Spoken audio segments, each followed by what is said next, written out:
Alors Thierry Mercier, paysan bio depuis mon installation, donc bio historique comme on dit, 40 ans de métier, avec 2-3 jeunes qui reprennent la ferme. Donc je suis agriculteur en Anjou, sur 80 hectares, en polyculture élevage. Prêche laitière, transformation, un peu comme Stéphanie Pajot d'ailleurs, tiens, et un peu le même système qu'elle. D'accord, ok. Avec à peu près 4 plein temps sur la ferme. Okay.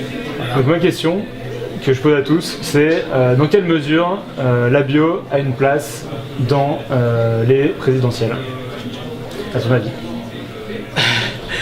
Alors, on l'a bien vu le débat tout à l'heure, hein. De toute façon la bio elle est de plus en plus au cœur des discussions des politiques agricoles.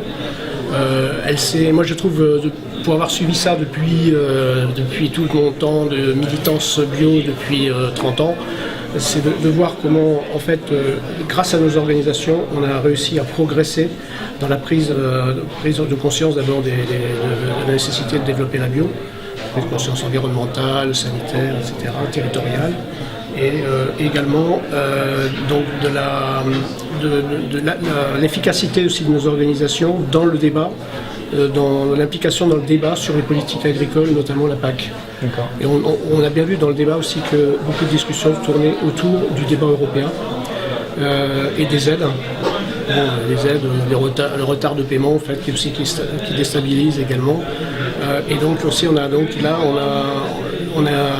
le fait aussi que un point très positif, et je pense que l'ITAB aussi aurait pu être associé à cette manifestation, parce que nous de plus en plus on réunit tout, on est on est multifilière et en multi-partenariat au niveau de l'ITAB, c'est-à-dire qu'on réunit au sein de notre conseil d'administration l'ensemble des organisations bio, et qu'on a des débats qui tournent de plus en plus aussi sur les politiques, et parce que la technique et la politique, il n'y a pas une frontière étanche, tout est lié, il y a des recoupements permanents, et donc aussi des équilibres aussi au sein des structures à l'intérieur de l'ITAB, et également l'étude qu'on a réalisée sur les aménités, qui est sortie récemment, qu'on a présentée au ministre de l'Agriculture, avec les félicitations de son cabinet, et qui fait référence maintenant et qui fera, j'espère, référence aussi pour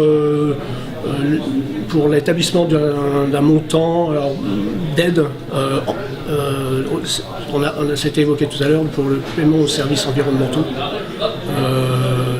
dans le cadre de... Alors ça c'est ce qu'on revendique nous aussi maintenant à l'ITAB, dans le cadre aussi d'IFOAM France, parce qu'en fait ça reprend un peu également tous les arguments d'IFOAM Europe par rapport à l'évolution de la PAC. D'accord.